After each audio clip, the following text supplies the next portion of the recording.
Okay, so we're going to talk about vectors and scalars today. And these are words that you need to put on your flashcards. These are flashcard words, ladies and gentlemen. We already know from last year that a vector is a quantity that has magnitude and direction. And some examples of vector quantities are displacement, velocity, force, momentum. And we have quite a bit more out there. And of course, we also have scalar quantity, which is mass, time, temperature, etc., etc. Okay? Now, one of the things that we need to understand is how to add vectors. Okay? Now here we have an example of a vector of two vectors pointing in the same direction. This one is 8 kilometers pointing east and 6 kilometers pointing east. All you have to do to add these two vectors is just add the numbers, or the scalar, or the magnitude of the vectors. And in this case, we see that the resultant, which is the sum of both vectors, is 14 kilometers.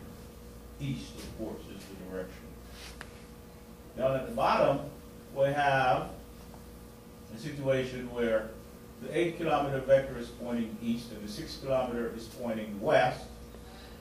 So the resultant of these two vectors, which once again is the sum of the vectors, is 8 minus 6, which is 2 kilometers east, which is right here.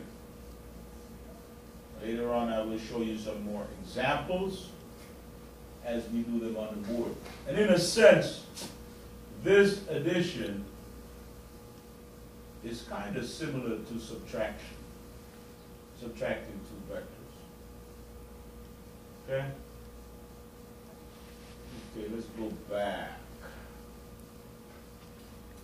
And here we have a situation where we have two vectors, and they're not pointing in the same direction, and they're not pointing in opposite direction, but one is going east, right here, and the other is going north.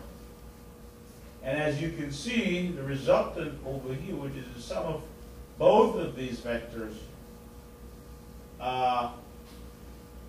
forms a right triangle with the two vectors that you're trying to add. So basically, if you want to find the resultant, in this case, you will have to use Pythagorean theorem, and here's the equation for that.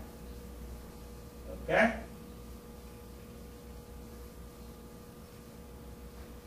Here's another example.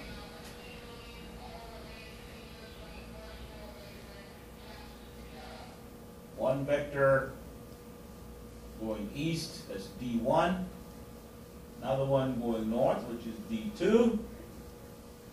And dr is the sum of D1 plus D2. And of course,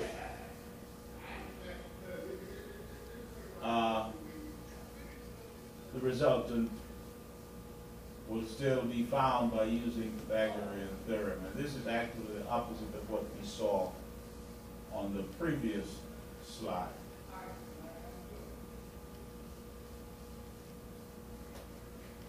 Now,